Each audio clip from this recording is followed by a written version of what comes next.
buddy, throw them out of the country, man. People like that. What are you doing? First of all, hello and welcome back to Asia Now. In this video, I'll tell you about a victim duped into paying 120,000 Filipino pesos to fake airport escort, a Japanese man set to be deported, Cebu City Dogs get some help, Filipino gymnast Carlos Yulo becomes Times Athlete of the Year, misbehaving tourists, plus much more, beginning with the USD to peso exchange rate, same as yesterday or last time, $1 equal to 58.2. And I'd like to start off by noticing a lot of new viewers to the channel. So if you're enjoying these videos, consider subscribing and help motivate me make these videos on a regular basis. Here's our main story.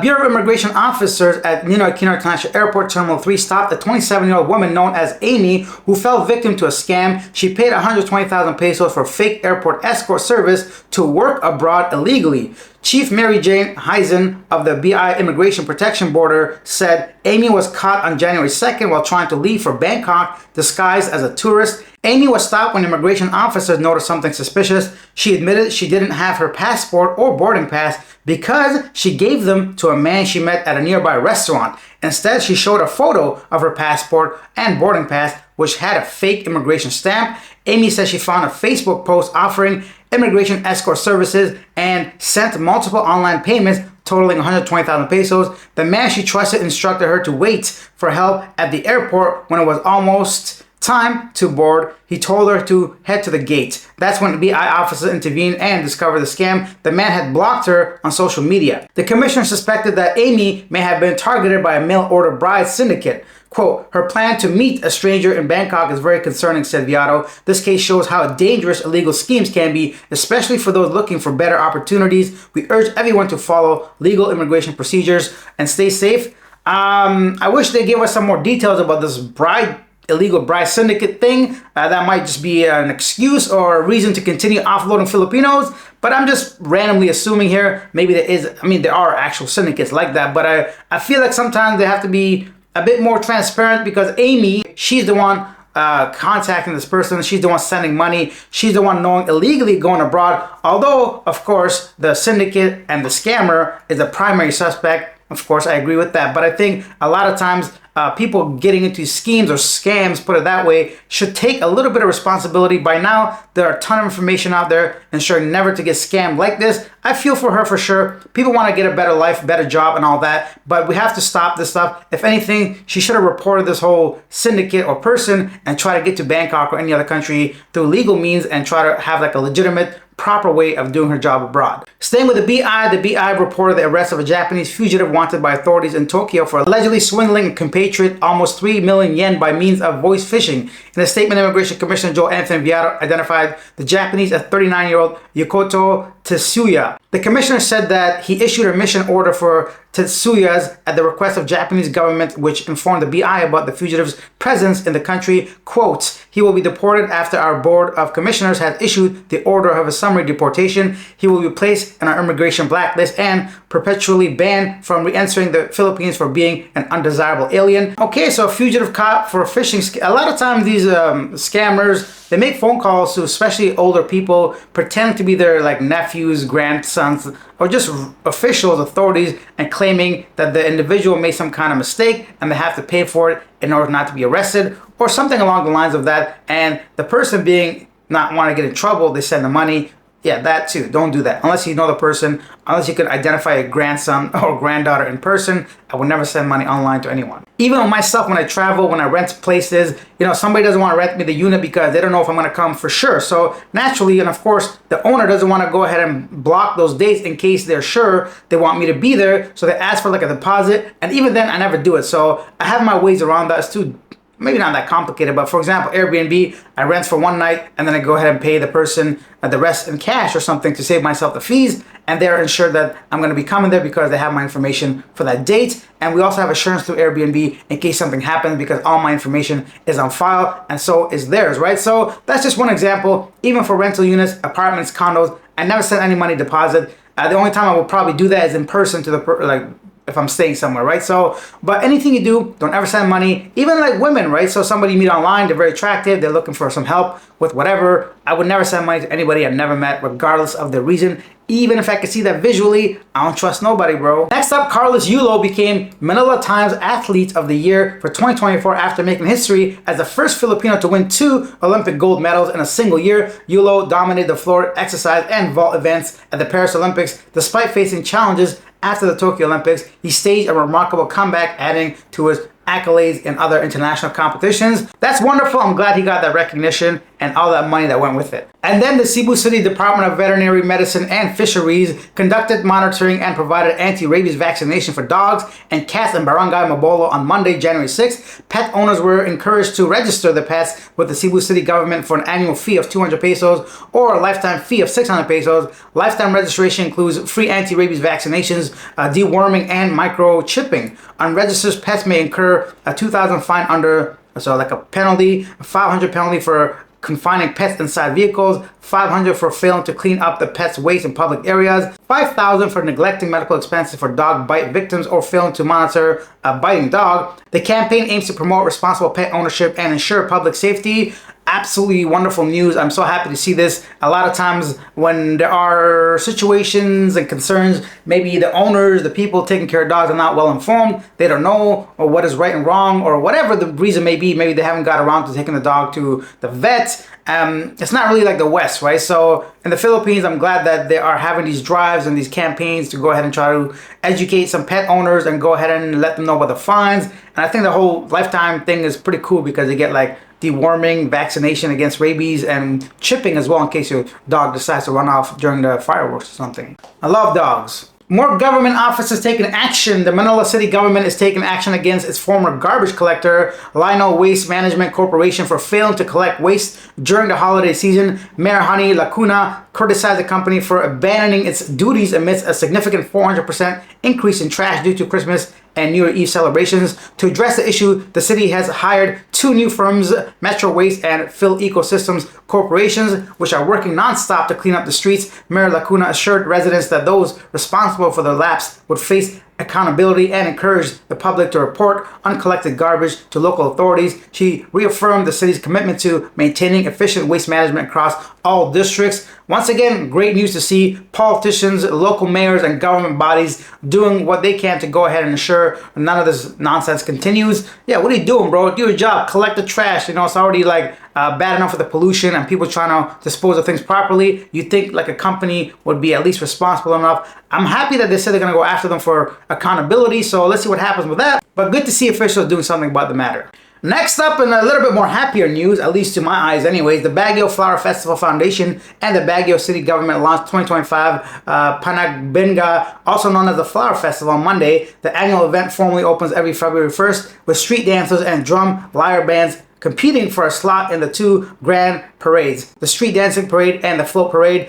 Kind of nice to see. The Philippines has all kinds of festivals throughout the country, different cities, different times of the year. And I had to actually look up how to say the word lyre, drum lyre bands. I never heard that word before. I don't think so. I thought it was lyre or lyre, but I guess lyre is the right way of saying it. And then, expecting a large turnout for spectators, Cebu City plans to enforce a total ban on street parties and set a time limit for the liquor ban during 2025 Sinulog Festival.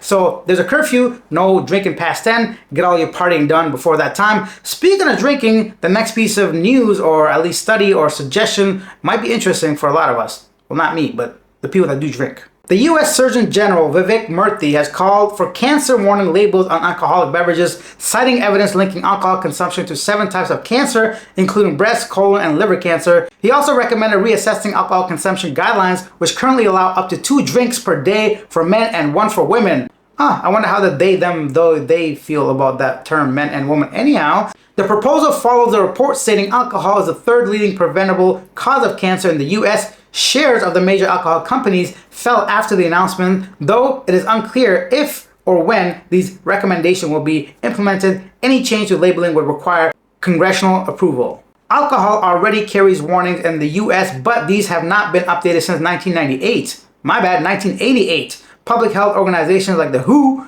advocate stricter measures, stating no amount of alcohol is entirely safe. Despite concerns from the alcohol industry, the advisory highlights that alcohol caused approximately 100,000 cancer cases and 20,000 cancer deaths annually in the US. This is one of those situations where studies and different political parties, maybe even big companies, corporations, lobbying for different rules or whatever. There's so much going on behind the scene. Let me know what your thoughts are on any of the stories I covered so far on this video. And I'm curious what your thoughts on alcohol causing cancer. Pretty sure the science is probably right. I don't know much about that, but yeah, what do you think of that? And then let's travel to different parts of Asia. Let's start with Thailand. An Australian man was arrested in Bangkok after stealing a rental motorcycle and crashing it into a Peugeot showroom during a police pursuit. I think that's how you say that car maker name. The suspect, 41-year-old Bu Jaron Haggerty, faces charges of driving under the influence, theft, and operating a vehicle without a license. The incident began when Haggerty took a Honda CRF 300-liter motorcycle from Samarang Noi police station in Samut Prakan, where it had been impounded after he damaged it and refused to pay for the repairs.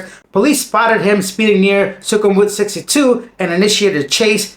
In an attempt to evade the capture, Haggerty rode into the showroom but was apprehended inside. A breathalyzer test confirmed he was over the legal alcohol limit. The man is now in custody, facing a whole bunch of charges. Buddy, throw him out of the country, man. People like that. What are you doing? First of all, your bike got impounded for the same reason, for being drunk. And then you go ahead and steal the bike and crash it into like a showroom of a car. Yeah, this man thinks a little too much of himself, I think. This is why drinking and driving is a bad idea. Next up, let's go to Vietnam. A British woman and a South African man were found not alive in a villa in Hoi An, Vietnam. The pair, who had been staying at the villa since July, were discovered with no visible injuries but surrounded by empty alcohol bottles. Authorities are investigating the cause of the passing, and support is being extended to their families. Man, a lot of alcohol-related stories, but then that should not be surprising to anyone. Next up, police arrest a couple transporting 24 illegal immigrants from Myanmar in a 22-wheel truck near Mae Sot, Thailand. Officers stopped the truck during a routine check at Hua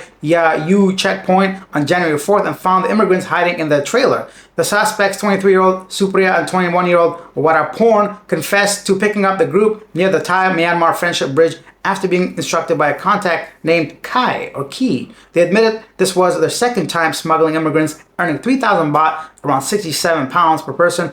Authorities warned about legal consequences and health risks, including the spread of diseases like cholera. The couple and the immigrants were sent to Pao police station for further legal action. In a related story, Malaysia's Coast Guard has increased patrols to locate boats carrying undocumented Myanmar migrants after 196 were detained on Langkawi Island. Many of the migrants are likely Rohingya refugees fleeing persecution. Malaysia has toughened its stance in recent years, turning away boats and detaining thousands of undocumented migrants. Looks like immigration is an issue all across the world.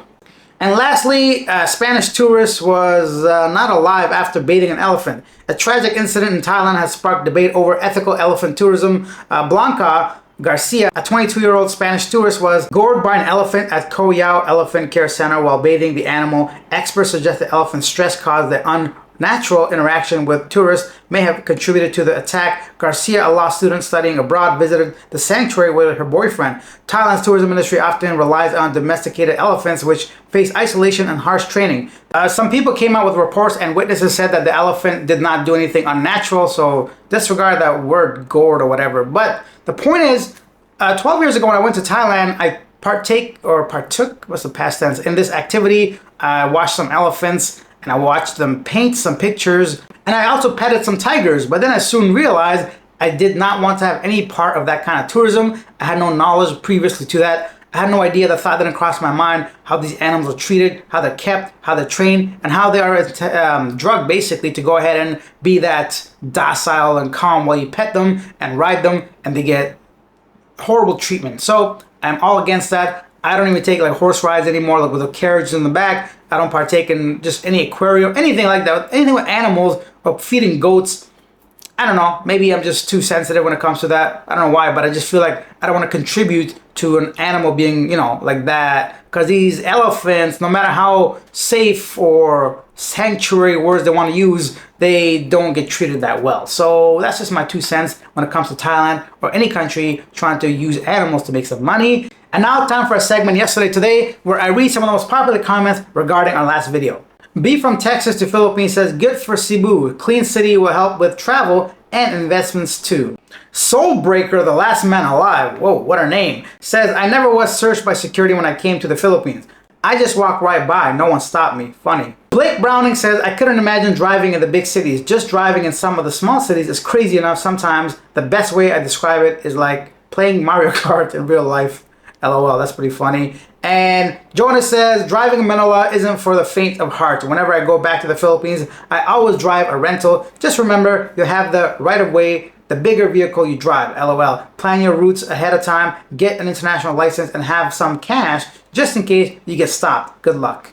Whoa, I don't know why this is not on top, but William says, nobody will believe who ever again anyways. LOL. Yeah, they did say some stuff that turned out to be not very accurate regarding the past thing that happened. And that's it for this video. Leave your comments down below regarding any of the stories I covered today. If you take your time to write it, I'll take your time to respond. And if you're enjoying these videos, consider subscribing. It takes just a second. Hit that subscribe button, hit that like button. I'll see you guys tomorrow. Bye.